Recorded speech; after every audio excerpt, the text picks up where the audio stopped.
So I'm going to talk a little bit about scene headings. Here we are looking at my fade in software. Again, I really recommend you get Screenplay software. I like fade in, less than $100. And you got basically one of the better Screenplay programs out there that does pretty much everything. Now I don't just use fade in. Because I use a Mac only program for the most part called Highland 2, but I do often use fade in if I'm working on my PC, Windows PC here. It works on Mac as well. And again, if I go into production, I got to lock pages. I really do have to use something like fade in. Unless Highland has updated it by the time you're hearing this. Now, I just want to talk about scene headings. There are only really a few things you can write when you're writing a screenplay. There's technically 8 things you could write. You can see them on the side here. You can write scene headings, action, characters, parentheticals, dialogues, transition shots, or you can, do what's called unformatted text, where you're just writing anything. It's basically a version of a description at that point.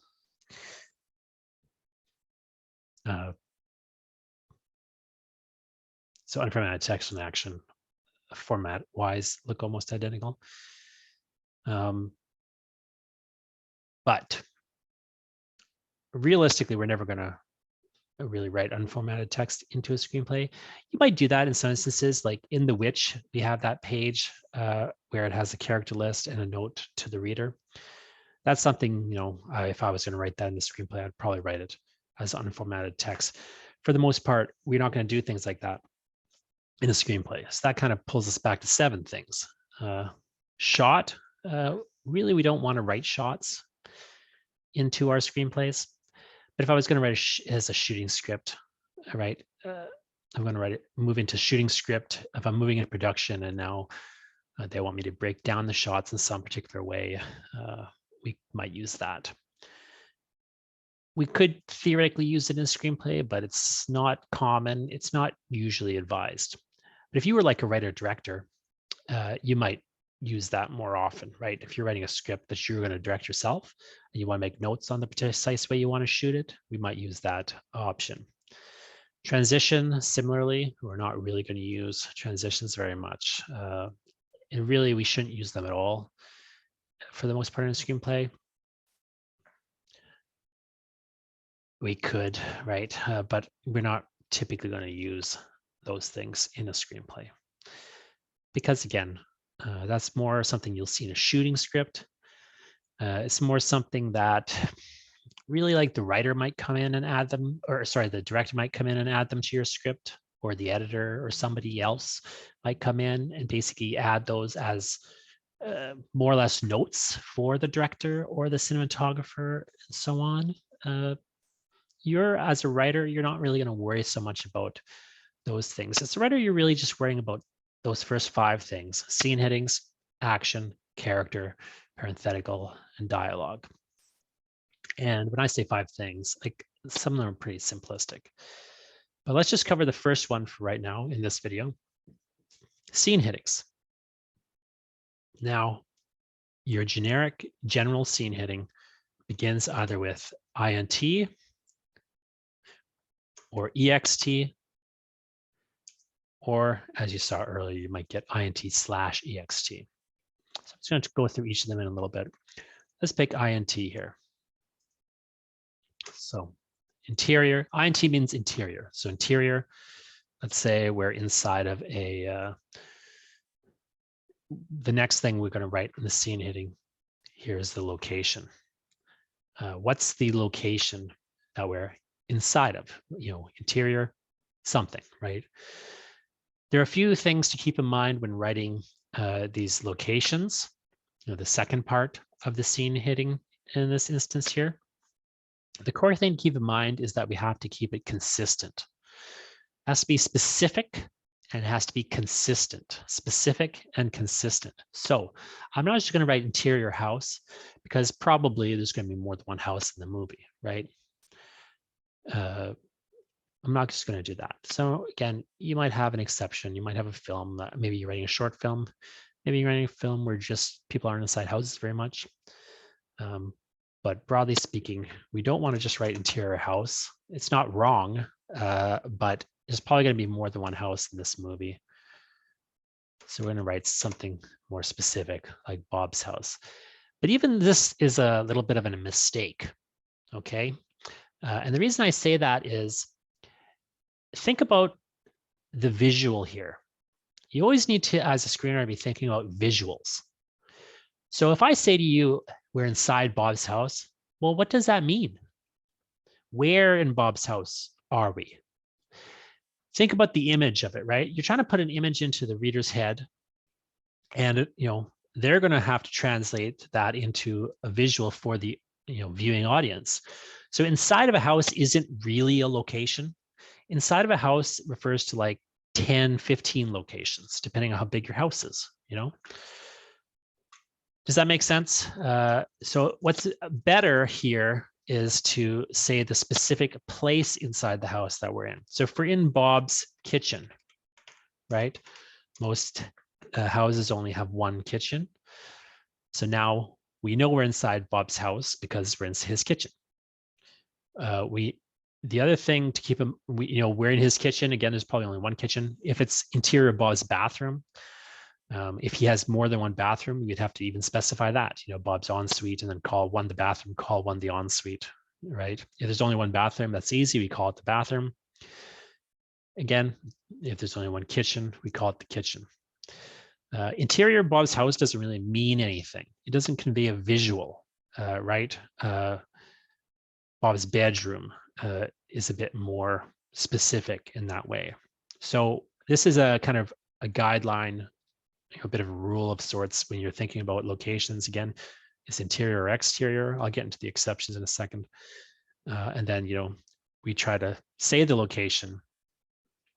We don't want just the kitchen, because, if I go to Sarah's house and we've got another kitchen, people are going to get confused when to have two kitchens in the script that actually, the one scene heading is referring to two different things. So you got to keep in mind, this is a blueprint. It's got to be separated. Somebody's got to go build this kitchen set or go find a kitchen to shoot in, right?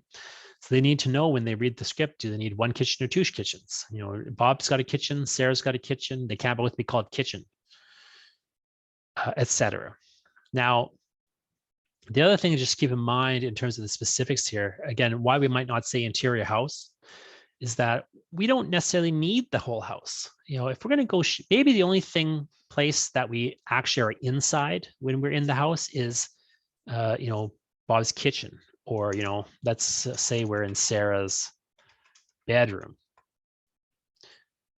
Possibly we go and shoot a lot of stuff in Sarah's bedroom. Maybe in your script, Sarah's hanging out in her bedroom a lot, listen to music or whatever she does. But maybe you never actually go anywhere else in Sarah's house. Maybe the viewer never sees the rest of Sarah's house. We don't need to go find a house.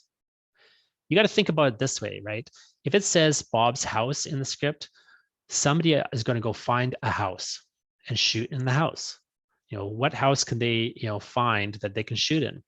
But if really we're only going to hang out in Sarah's bedroom, not Sarah's house, we're not really going to see the rest of Sarah's house, well, they don't need to go find somebody's house. They can just build a bedroom set. So we can control that set in a way that we can't control necessarily a house. We're not going to, people do this. Parasite, they built a house. But for the most part, people don't go building houses, right? They tend to go find a house to shoot in. Whereas if you need a bedroom, they might just build the bedroom set, depending on, what they need to do there. A lot of times they'll build a room set like that because it's better to have no wall. I'm just going to save this to my desktop just so it doesn't pop up like that again. So think about it that way. When you're naming these locations, when you're writing their name in the scene heading, you want to make it very specific. You want to think very clearly about what is the actual location we're in, visually speaking, again, and be specific. We're not just in a house. We're not just in a building, right? We're in, a particular room, And we got to indicate something about it. If we might indicate that it belongs to a person, we might just indicate something about it, interior messy bedroom, right? That might be one way to kind of indicate it, and so on. And then typically we got a hyphen here, and then we're going day, or maybe we're going night. So it's just automatically moving me to action, because in a script I would typically, let's say I'm going to do exterior. Okay, let's say I'm doing the exterior. Again, exterior messy bedroom. That doesn't make any sense, does it? Think about that for a second. We can't really have that exterior, because if we're exterior to the bedroom, either we're in the hallway, which is actually an interior hallway, right? Bedroom hallway or something, or we're out of the window, in which case we're exterior, to the house itself, to Sarah's house. Now, maybe we're actually looking in through the bedroom, like we're outside the house in a tree, looking, into the bedroom window. Okay, maybe there's some creeper spying on Sarah. Well, in that case,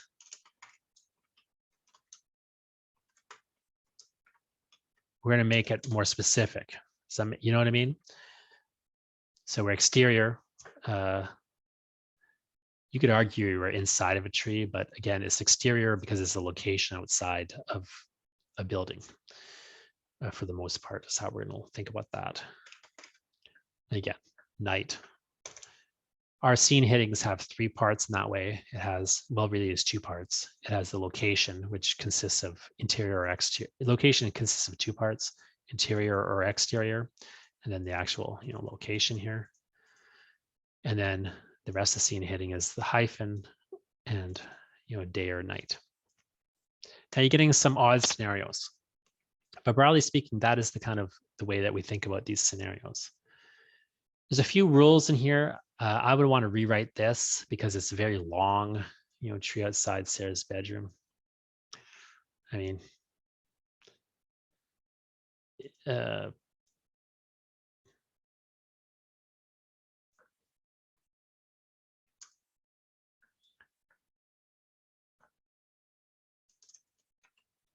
I might say call it backyard tree or something, right?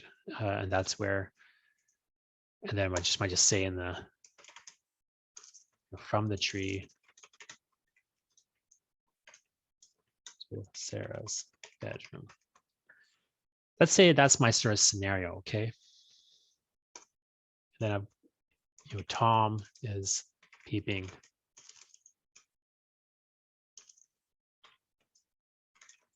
tree peeping on Sarah. Okay, let's say that's the case. Now let's say we're going to jump into, let's just kind of show you how some of this stuff would actually work. So then let's say we're into, Sarah lies in the bed, headphones on, listening to music. Now I got to change this, right? Because here's an example where you might actually go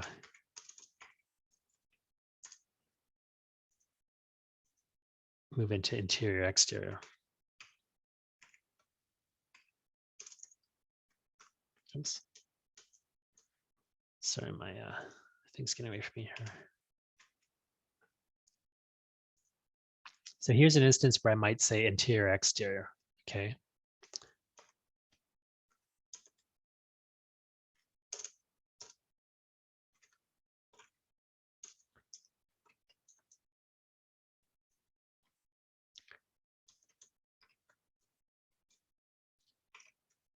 While Sarah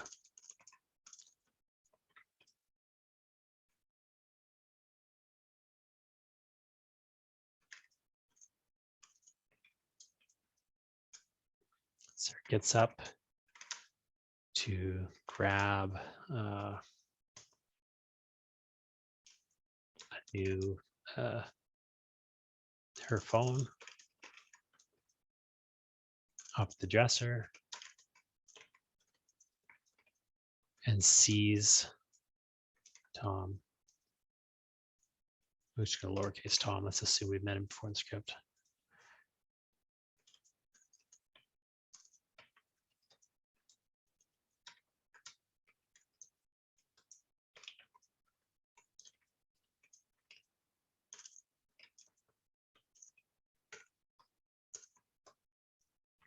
Does that make sense? Here's an example where I might use interior exterior. It's because I want to flop between two locations in order to kind of, let's say I was going to have a bunch of action. Sarah leans out the window and calls down to Tom. You see what I'm doing here? I'm kind of maybe the camera's going in and out of the room. So in this example, this is how you might kind of do this in a script, right? Instead of just writing ext backyard tree 100 times and interior master bedroom 100 times, which we could do, I maybe just am going to establish one by itself, establish the other by itself, and then just note that we're cross-cutting between them using a single scene heading. Now I can kind of write things that are happening in the room, plus I can write things that are happening, outside in the tree or in and around the tree. But I don't have to put a new scene heading. I don't have to put the scene heading back every single time, right? Because this is going to help my rootability. That's sort of an instance where you might use interior exterior. So again, in that instance, you might do this a lot on a phone call, right? Maybe somebody is out inside a house, calling somebody else is outside, they answer the phone, right? And then we establish those two locations, and then we start to cross cut between them, and we just get that interior exterior or exterior interior or whatever it is in that particular example. So there's a couple specific instances where you do something like that, but for the most part, we're interior or we're exterior.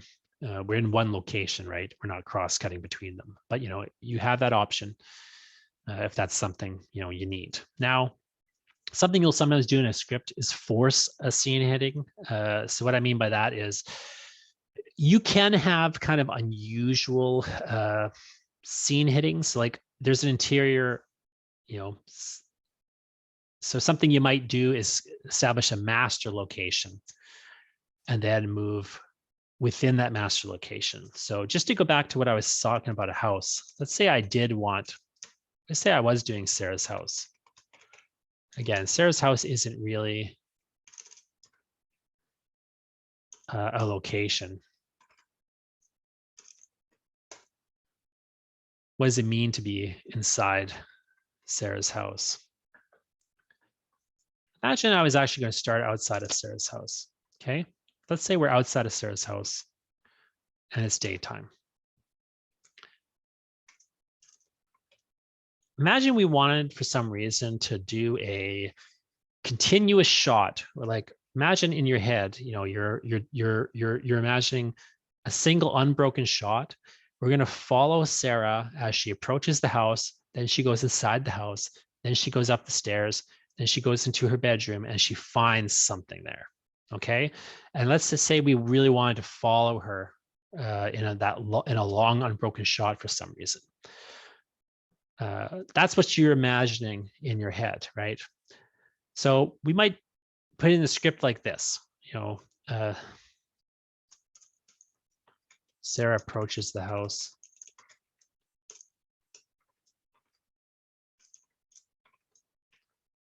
Fumbles her key into the lock.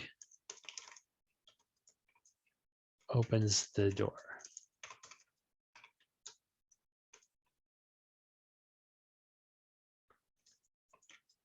She steps inside the house.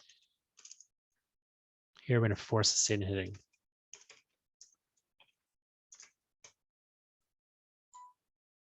The scene heading is kind of a sub scene heading. Does that make sense? So it's continuous. We don't have a time. We don't have the interior exterior. It's actually interior now. And we follow as she, hangs up her coat and rushes up the stairs. Again,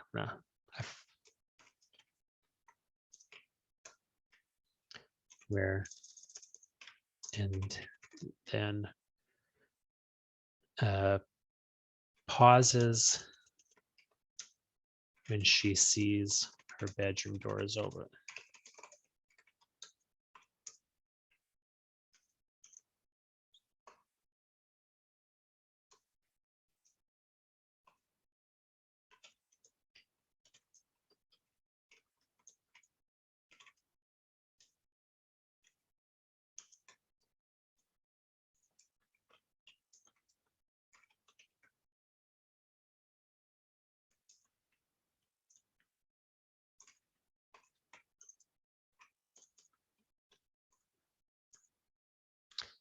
Actually,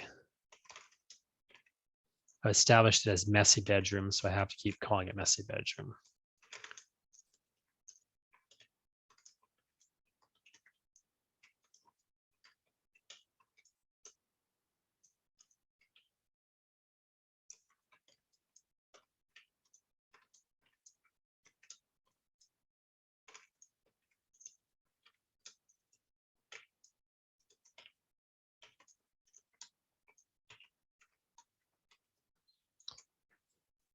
Now, look at what I wrote here. I just want to isolate something. So this is an example where I might use subheadings. So I've got a master location outside the house. Then we're going to do continuous shot where we go in the house and follow Sarah up the stairs, and she goes to the bedroom. She goes in, and the bedroom's not messy anymore; it's clean. But a couple of things I want to highlight about how I wrote this. So one is, even though the bedroom is now clean and it is no longer messy, I have to call it the messy bedroom in the script, because the bedroom is, the location is messy bedroom. Does that make sense? We need that to be consistent in the script, because we need to know at any time we're looking at any scene in the script where it is located from the point of view of production. So production is going to build a bedroom set, maybe, or in this case, they'll probably have to find a house because we got to do that continuous shot. So they'll find a house with a messy bedroom. Maybe they're going to build a duplicate set, that is of the messy bedroom as well. But that's, for them to figure out. It depends on lots of factors like a budget, what we got to do in that bedroom, and so on and so forth. The point is that it needs to be consistently have the same words to refer to it in the script. So even if the bedroom gets clean, it's still the messy bedroom. And if you don't like that, you call it Sarah's bedroom instead, or something from the get-go. The other thing to note here is that notice how in the script, I'm not using any camera directions. So I'm not saying it's a continuous shot that follows out the stairs and so on. Now, if you read the script, that's the sense you get, right? That it would be a continuous shot that follows her. We're actually watching her do all those things. That's clear in reading. It's clear in the reading, in other words, how I'm envisioning the images and everything flowing. But I will point out that it's not saying that it's not dictating a particular shot. What's going to happen later in the script, if this movie is getting made, is the cinematographer and the director are going to have a discussion about whether or not this should be a single long shot. And let's say they change their mind. They don't want it to be a single long shot. Okay. Then it isn't. And so it doesn't need, so I don't have to go back and rewrite the script. What if they decide it's not going to be a single long shot? Because the script could still be shot. This script could still be shot, even if they break it up into 4 shots or 5 shots or what have you. Does that make sense? So they don't have to pay me to go back and clean it up or what have you. Now I might do that, in this scenario, but it's clear in the script what I'm thinking as a writer, but it doesn't lock us into anything that then has to be altered and changed in the script when another decision gets made. Although, like if we can't afford a house to shoot in, let's say, we can only afford to build a set. Real simple. We delete this scene.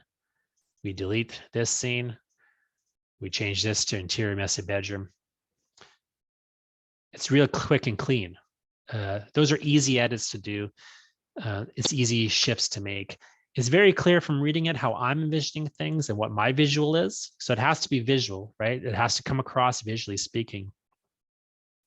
but we don't necessarily have to do something strange like alter every single thing. Now so this is one example where you might force a scene heading, kind of have sort of a sub scene heading. So again, this is normally how we're going to do scene headings. Almost all your scene headings are going to be like this: exterior, Sarah's house, day, or what have you, or better yet, which room in the house, and so on. But exterior would be exterior of the house, of course, but interior is going to be a particular room. Another reason though we might force a scene in a manner of speaking is, like, let's say we have a weird location where there is no interior exterior. So, let's say we're just in space. Space, it's not day or night in space, right?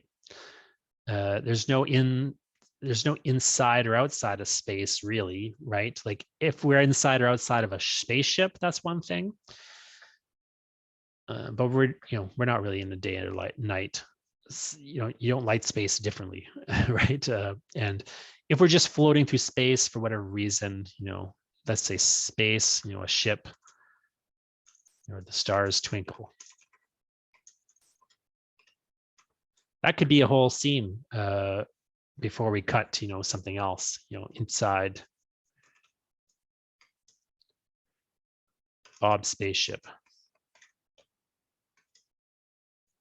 Again, there's not really day or night in space, so it doesn't really make a whole lot of sense to say day or night in terms inside Bob's spaceship. So that's the reason we might just jump down like that. Now, if you are going to visually distinguish between day and night for some reason inside the spaceship, you might put that there. And so on. Another way to do the subheading thing is sometimes you'll see scripts that have two headings. So it's like Bob's spaceship, mess hall. Then they'll put, day, night, what have you. Again, in space, you don't really have day or night, but maybe you have maybe you want to distinguish like visually, maybe they turn the lights off at a certain time when it's time to go to sleep, and that we call that night in the script. But the point is here, this is sort of how you could also do this if you want. Interior, messy, Sarah's house, messy bedroom, night, right? Those master locations and then a sublocation, you can do this. This is correct formatting. We don't tend to see it very much for some good reasons, but technically there's nothing wrong with it. The other thing you might do is if there's a dream sequence, dreams tend to get handled in one of different ways. Like since the interior, Sarah's house, bedroom, dream, or night, dream. So that's one way to do to distinguish a dream.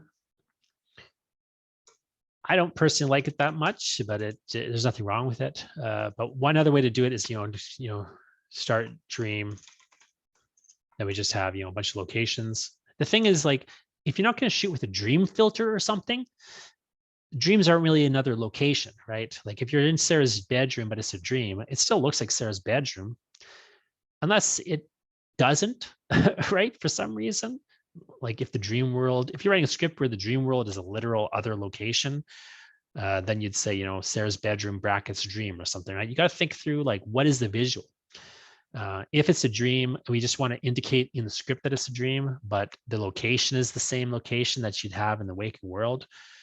We just, say like start dream, we'd have, this messy bedroom and so on. And then we would, sorry. And then we would get the, we just put the scene. Start dream, have a bunch of scenes, maybe we go 3 or 4 or 5 scenes, and then we go end dream. So again, that's just something we would put into a script sometimes to indicate to the reader that dream sequence is happening. Now it might be more clear to the person watching the movie for some reason or other. Again, the director might choose to do a particular thing to distinguish dreams from reality. But in the script, we just need to give instructions to production for the most part, right? So, Sarah's house is going to be the same set, or Sarah's, bedroom, I should say, as a better example. Sarah's bedroom in a dream or in reality is going to be the same set. So you don't need to get super complicated. And, you just need to make it clear sort of to the reader or the audience, in the case of the director finding a way to communicate it later that this is a dream. So we might use, these sort of sub-scene heads and so on. Really common ones you'll see is fade in, and like almost always it's just a convention. You don't have to do it. It's a convention to put fade in at the start of a script. It's a convention to put, fade to black at the end of a script. Now you don't have to do that, but that is a convention. It's sort of like saying the end. Again, not really something you have to do, but just a reason you might write in the scene heading. Broadly speaking, that's pretty much everything there is to know about scene headings. That's some of the sort of principles for writing them. You'll find yourself writing a lot of scene headings. You need to put some thought into them. But once you settle on a scene heading, you're just repeating it across the script. The most important thing about the scene heading is that it's specific and it's accurate, and then it's repeated consistently across the script. So, there's not a real art to scene headings. It's a bit more of a science, but there are things to consider as a writer in terms of how do you best convey that information both to the reader and to production in a way that makes sense and is kind of snappy and interesting and not super boring for all involved.